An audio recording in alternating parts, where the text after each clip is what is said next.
এই ভিডিওতে advance conditional সম্পর্কে কিছু বিষয় আলোচনা করব। এই অ্যাডভান্স কন্ডিশনালের সম্পর্কে কিছু বাক্য এখানে আমি লিখেছি। এই বাক্যগুলোকে কিভাবে অ্যাডভান্স কন্ডিশনাল ব্যবহার করে ইংলিশে বলবে, পার্টিকুলারলি লেখার জন্য এটা খুবই গুরুত্বপূর্ণ, বা এরকম ভাবে যদি ইংলিশটাকে বলতেও চাও সেটাও সম্ভব, বা সেটাও করতে পারো। তো এখানে যে এক্সাম্পলগুলো আমি লিখেছি আপাতভাবে মনে হতে পারে যে এগুলোকে আমরা খুব সহজেই কন্ডিশনাল ইউজ করে তৈরি করে দেব, কিন্তু এখানে আমি যেটা দেখাবো সেটা হচ্ছে অ্যাডভান্স কন্ডিশনাল। সেটাকে তোমরা কিভাবে ইউজ করবে। প্রথমে আমি দেখিয়ে দিই যে অ্যাডভান্স কন্ডিশনাল গুলো কি কি। একটা মোরাললেস একটা লিস্ট আমি দিচ্ছি। যেমন ধরো, আমি শুধু কন্ডিশনালের পার্টটাকেই লিখছি। প্রথম যেটা জানবে সেটা হচ্ছে if plus subject plus should.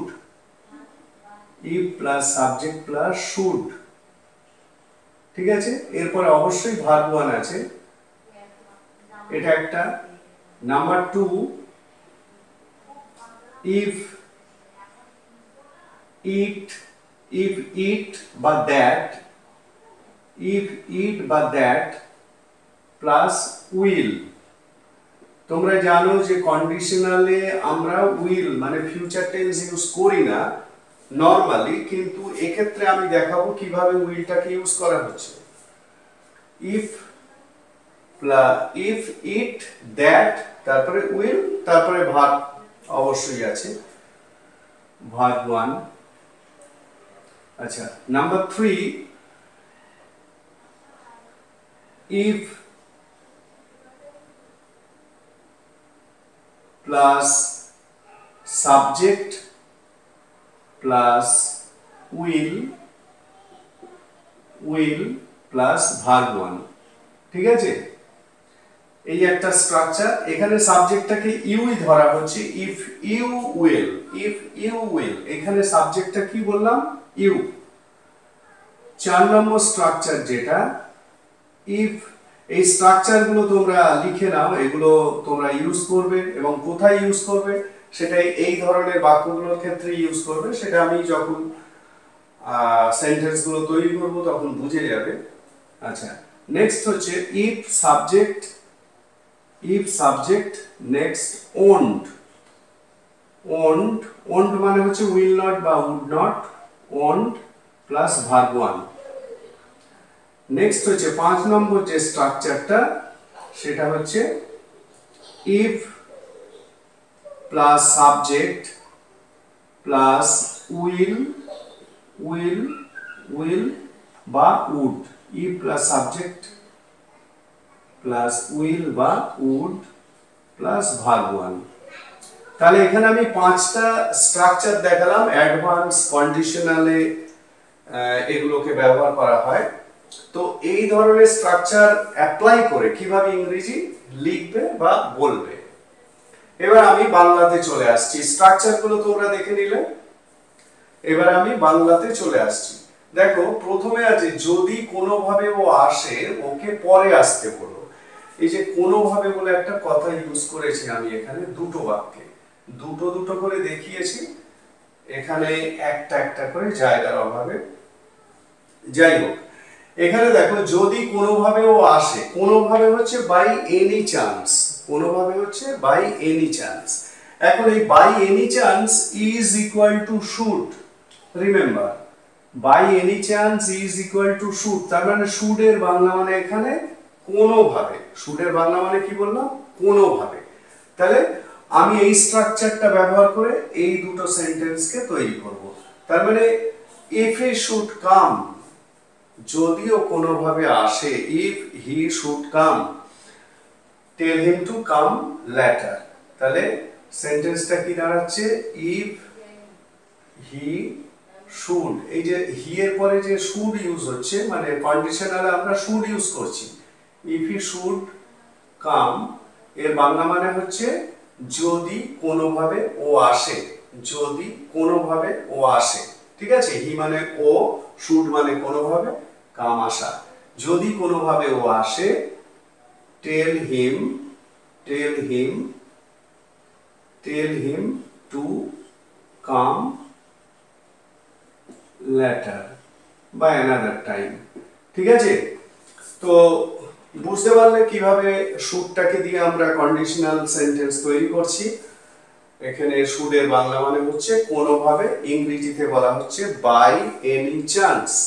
এখানে যদি সেন্টেন্সটাকে বাই এনি চান্স এই ফ্রেজটাকে ইউজ করে করো, তার মানে if he comes by any chance, ঠিক আছে, এরকম ভাবে বলবে। কিন্তু আমাদের শেখার বিষয় হচ্ছে অ্যাডভান্স কন্ডিশনাল। তো অ্যাডভান্স কন্ডিশনালের জন্য আমি সেন্টেন্সটাকে ওইভাবে করছি না, অ্যাডভান্স কন্ডিশনালের যে স্ট্রাকচার সেই অনুযায়ী সেন্টেন্সটাকে রাখছি। ঠিক আছে, তার মানে সেন্টেন্সগুলোকে তোমরা অল্টারনেটিভ করতে পারো, অল্টারনেটিভ করতে পারো, কিন্তু এটা মাথায় রাখবে যে অ্যাডভান্স কন্ডিশনাল ব্যবহার করে কিভাবে এই ধরনের সেন্টেন্সগুলোকে তৈরি করব। প্রত্যেকটাই তাই। যদি কোনোভাবে সমস্যা হয় জানাতে দ্বিধা করো না। তাহলে if if there should be, এখানে সাবজেক্ট কে বোঝা যাচ্ছে না, ওই জন্য দেয়ার দিয়ে শুরু করা হলো। ইফ দেয়ার শুড বি, কোনোভাবে সমস্যা হয়, if there should be any problem, any problem, আচ্ছা এনিটাকে আর লিখবো না। If there should be a problem, যদি কোনো একটা সমস্যা হয়, যদি কোনোভাবে একটা সমস্যা হয় জানাতে দ্বিধা করো না। তার মানে don't hesitate to call, don't hesitate to call, don't hesitate to call. তাহলে কি দাঁড়ালো ইংলিশটা? If there should be a problem don't hesitate to call, Bangla মানে কি, যদি কোনোভাবে সমস্যা হয় জানাতে দেরি করো না, don't hesitate to call. Clear?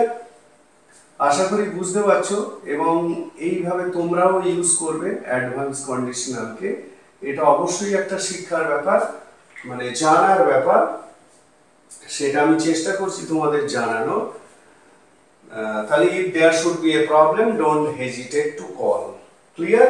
তার মানে if there is any problem, if there is a problem by any chance don't hesitate to call.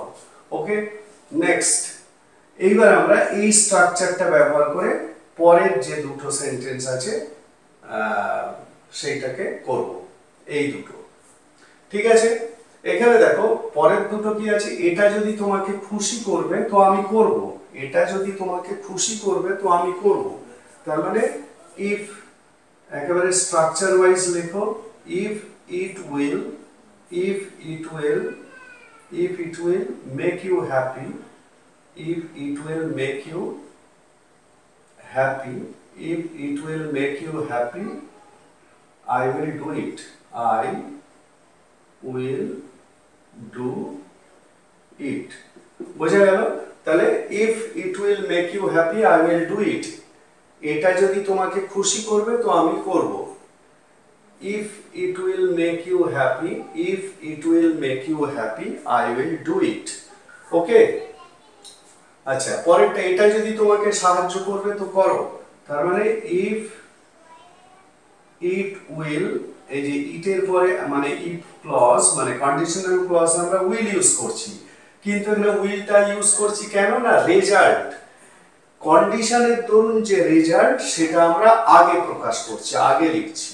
ঠিক আছে, এখানে যে ইফ ক্লজ দিয়ে যে সেন্টেন্সটা, এটা হচ্ছে একটা রেজাল্ট। তো রেজাল্ট ক্লজটাকে আমরা এইভাবে লিখছি এবং সেক্ষেত্রে আমরা উইল ইউজ করছি। ঠিক আছে, if it will help you, if it will help you, যদি এটা তোমাকে সাহায্য করবে তো করো, ডু ইট। বোঝা গেল? Do it if it will help you, বা if it will help you do it, যদি এটা তোমাকে সাহায্য করবে মনে করো তো করো। বোঝা গেল? তাহলে এই স্ট্রাকচারটা ইউজ করে এই দুটো সেন্টেন্স তৈরি করলাম। প্রথমে এই দুটো আমরা শিখলাম, আমি শেখালাম। তারপরে এই দুটো তোমরা জানলে কিভাবে করতে হচ্ছে অ্যাডভান্স কন্ডিশনাল। আচ্ছা, নেক্সট হচ্ছে দেখো, ও যদি জেদ করে ধূমপান করে তো ও বুঝবে, আর যদি তুমি যাওয়ার জন্য জেদ ধরো তো একা যাও। এখানে দেখো, এখানে এই যে জেদ করা, জেদ করার ইংরেজি তোমরা নিশ্চয়ই জানো। জেদ করা বা জেদ ধরা মানে ইনসিস্ট অন। এখন ইনসিস্ট অন কথাটা বা ফ্রেজটাকে আমি ইউজ করছি না, তার পরিবর্তে ইউজ করব কি উইল। এখানে will is equal two insist on, মনে রাখবে। উইল মানে কি ইনসিস্ট অন মানে জেদ ধরা। তাহলে ও যদি জেদ করে ধূমপান করে, ইংলিশে কি বলবে? তার মানে if he will smoke, if he will smoke তার মানে ও যদি জেদ মানে ধূমপান করে মানে জেদ করে ধূমপান করে, ইফ হি উইল স্মোক, বোঝা গেল? হি উইল সাফার, ও বুঝবে, হি উইল সাফার, ক্লিয়ার? তাহলে আমরা অ্যাডভান্স কন্ডিশনালের 3 নম্বর নিয়ম শিখলাম, 3 নম্বর স্ট্রাকচার শিখলাম। সেটা কি না, will is equal two insist on. তার মানে if he insist on smoking he will suffer. এটাকে অ্যাডভান্স কন্ডিশনালে আমি কিভাবে বলছি? If he will smoke he will suffer. ঠিক আছে? নেক্সট, যদি তুমি যাওয়ার জন্য জেদ ধরো তো যাও, একা যাও। তার মানে ইফ ইউ ইনসিস্ট অন কে কি বলছি? উইল। ইফ ইউ উইল, এখানে উইল মানেই হচ্ছে জেদ ধরা, এখানে উইল মানেই হচ্ছে জেদ ধরা, বা অন্য একটা ফ্রেজে বললে ইনসিস্ট অন। তার মানে ইফ ইউ উইল, যদি তুমি জেদ ধরো যাওয়ার, ইফ ইউ উইল গো একা যাও, go alone. If you will go alone, একা যাও। এখানে উইল মানে ইনসিস্ট অন বা জেদ ধরা বাংলায়। বোঝা গেল? তাহলে এই দুটো স্ট্রাকচার তোমরা জানলে, যেখানে জেদ ধরা এটার বাংলা, আর এটা অ্যাডভান্স কন্ডিশনালে if plus subject plus will plus verb 1। তো 3টে নিয়ম তোমরা শিখে ফেললে, আশা করি বুঝতে পেরেছো। নেক্সট হচ্ছে দেখো, যদি ও আসতে না চায় কিছু বলো না, যদি ও আসতে না চায় কিছু বলো না। এটা 4 নম্বর নিয়ম অনুযায়ী আমরা করব, 4 নম্বর অ্যাডভান্স কন্ডিশনালের নিয়ম অনুযায়ী। তার মানে এখানে ওন্ট মানে কি? ওন্ট মানে হচ্ছে রিফিউজ। এই বাক্যকে কিভাবে ইংলিশে বলতে হবে? এখানে যে বাক্যটা লেখা হয়েছে, যদি ও আসতে না চায় কিছু বলো না, এখানে দেখো এই যে আসতে না চাওয়া, এই যে না চাওয়ার একটা ব্যাপার রয়েছে, তো সেটাকে ওন্ট এইটা দিয়ে প্রকাশ করা হচ্ছে। এখানে ওন্ট মানে হচ্ছে রিফিউজ, ওন্ট মানে রিফিউজ, অস্বীকার করা। তার মানে if he refuses to come, আমি যদি কন্ডিশনালের নিয়ম অনুযায়ী ইংলিশটাকে করতে না চাই তাহলে কি বলবো?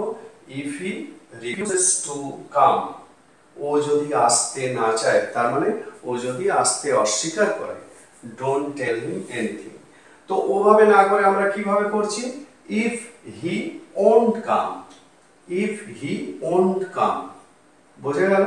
আমি হচ্ছে if he refuses to come, if হি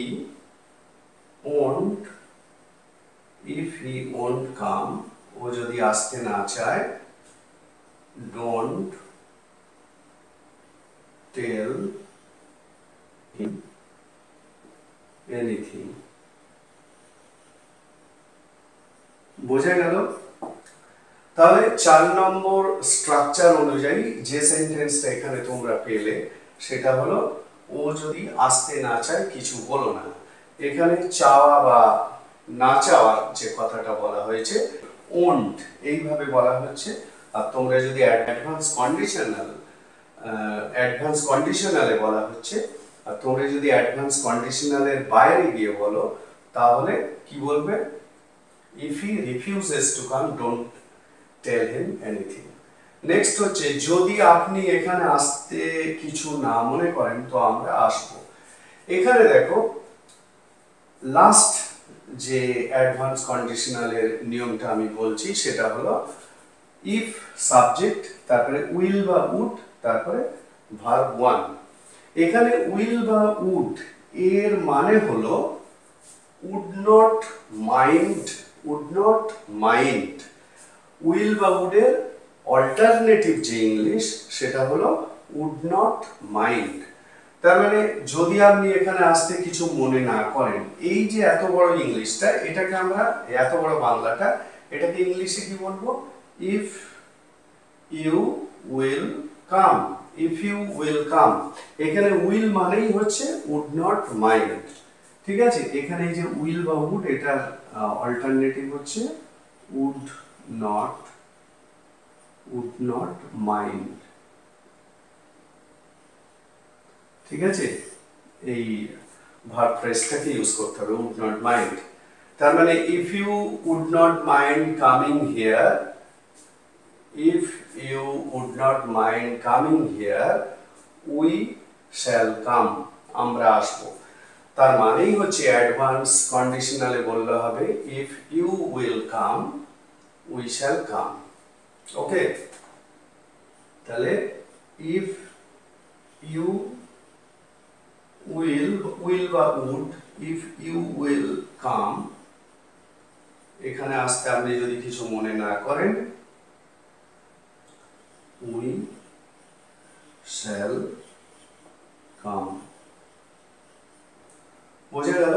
তাহলে এই ভিডিওতে আমি অ্যাডভান্স কন্ডিশনাল সম্পর্কে কিছু বাক্য তোমাদের দেখালাম, কিভাবে অ্যাডভান্স কন্ডিশনালকে ব্যবহার করতে হয়। অ্যাডভান্স কন্ডিশনালের ভিতরের যে মিনিং সেগুলো আমি প্রত্যেকটা বাক্যের মধ্যে দিয়ে বোঝানোর চেষ্টা করেছি। প্রত্যেকটার অল্টারনেটিভ যে ইংলিশ সেটা তোমাদেরকে বলেছি, তোমরা মনে রাখার চেষ্টা করবে, বারবার শুনলে আশা করি মনে থাকবে। এবং এই ধরনের বাক্যগুলো নর্মালি আমরা রিটেন ইংলিশে বেশি ব্যবহার করি।